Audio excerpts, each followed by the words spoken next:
Hello, my name is Dr. Adam Clark, the Superintendent of the Mount Diablo Unified School District.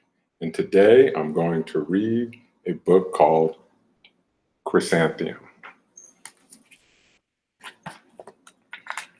And the book is written by Kevin Henkes.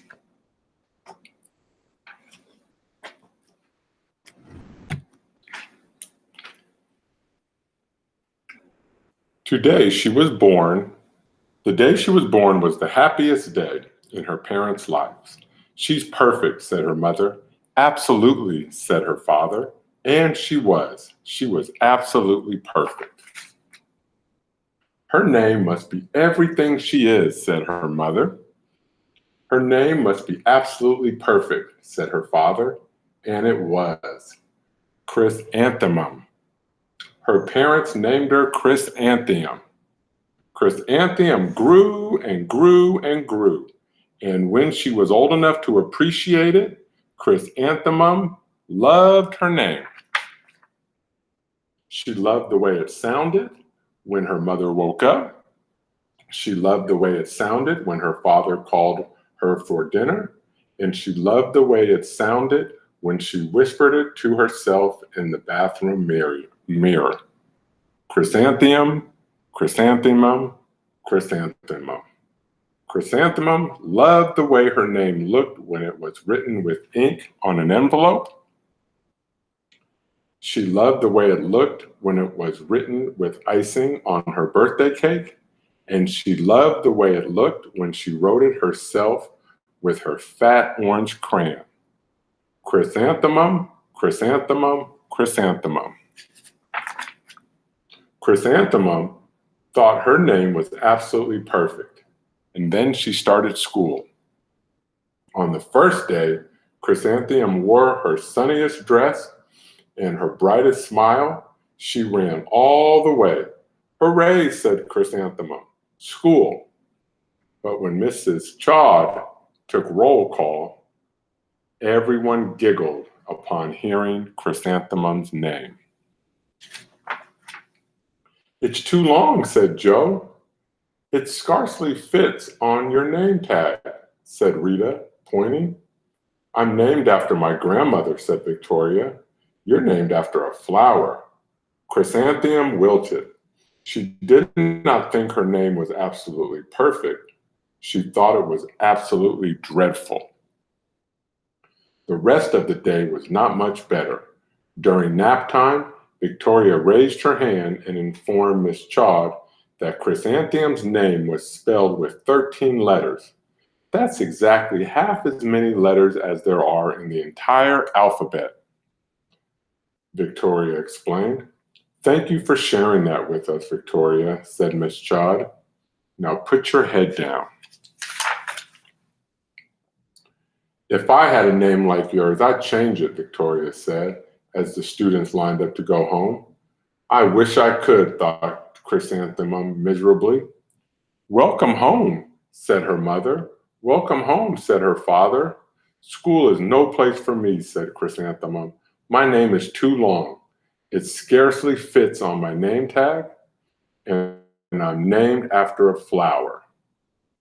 Oh, pish, said her mother. Your name is beautiful and precious and priceless and fascinating and winsome, said her father. It's everything you are, said her mother. Absolutely perfect, said her father. Chrysanthemum felt much better after her favorite dinner, macaroni and cheese with ketchup, and an evening filled with hugs and kisses, said Parcheesi. That night, Chrysanthemum dreamed that her name was Jane. It was an extremely pleasant dream. The next morning, Chrysanthemum wore her most comfortable jumper. She walked to school as slowly as she could. She dragged her feet in the dirt. Chrysanthemum, chrysanthemum, chrysanthemum, she wrote. She even looks like a flower, said Victoria. Chrysanthemum entered the playground. Let's pick her, said Rita, pointing. Let's smell her, said Joe. Chrysanthemum wilted.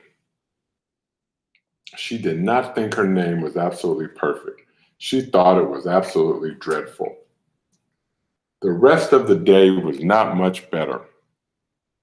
During nap time, Victoria raised her hand and said, "A chrysanthemum is a flower. It lives in a garden with worms and other dirty things." "Thank you for sharing that with us, Victoria," said Miss Judd. "Now put your head down." "I just cannot believe your name," Victoria said as the students lined up to go home. "Neither can I," Chrysanthemum said miserably. "Welcome home," said her mother. "Welcome home," said her father. "School is no place for me, Chrysanthemum. They said I even look like a flower. They pretended to pick me and smell me." "Oh, pish," said her mother. "They're just jealous and envious and begrudging and discontented and jaded," said her father. "Who wouldn't be jealous of a name like yours?" said her mother. "After all, it's absolutely perfect," said her father. Chrysanthemum felt a trifle better after her favorite dessert, chocolate cake with buttercream frosting, and another evening filled with hugs and kisses and parcheesi. That night, Chrysanthemum dreamed that she was a chrysanthemum. She sprouted leaves and petals. Victoria picked her and plucked the leaves and petals one by one until there was nothing left but a scrawny stem. It was the worst nightmare of Chrysanthemum's life. Chrysanthemum wore her outfit with 7 pockets the next morning. She loaded the pockets with her most prized possessions and her good luck charms. Chrysanthemum took the longest route possible to school. She stopped and stared at each and every flower. "Chrysanthemum, chrysanthemum, chrysanthemum," the flowers seemed to say. That morning, the students were introduced to Miss Twinkle, the music teacher. Her voice was like something out of a dream. It was everything else about her. The students were speechless. They thought Miss Twinkle was an indescribable wonder. They went out of their way to make a nice impression. Miss Twinkle led the students in scales, then she assigned roles for the class musical. Victoria was chosen as the dainty fairy queen. Rita was chosen as the spiffy butterfly princess. Joe was chosen as the all-important pixie messenger, and Chrysanthemum was chosen as a daisy. "Chrysanthemum's a daisy, Chrysanthemum's a daisy," Joe, Rita, and Victoria chanted, thinking it was wildly funny. Chrysanthemum wilted. She did not think her name was absolutely perfect. She thought it was absolutely dreadful. "What's so humorous?" asked Miss Twinkle. "Chrysanthemum," was the answer. "Her name is so long," said Joe. "It scarcely fits on her name tag," said Rita, pointing. "I'm named after my grandmother," said Victoria. "She's named after a flower." "My name is Long," said Miss Twinkle. "It is?" said Joe. "My name would scarcely fit on a name tag," said Miss Twinkle. "It would?" said Rita, pointing. "And," said Miss Twinkle, "I'm named after a flower too." "You are?" said Victoria. "Yes," said Miss Twinkle. "My name is Delphinium." "Delphinium, Twinkle? And if my baby is a girl, I'm considering Chrysanthemum as a name. I think it's absolutely perfect." Chrysanthemum could scarcely believe her ears. She blushed, she beamed, she bloomed. Chrysanthemum, Chrysanthemum, Chrysanthemum. Joe, Rita, and Victoria looked at Chrysanthemum longingly. "Call me Marigold," said Joe. "I'm Carnation," said Rita, pointing. "My name is Lily of the Valley," said Victoria.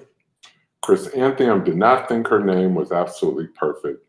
She knew it.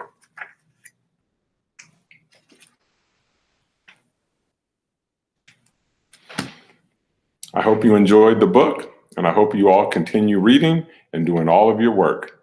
Have a great day.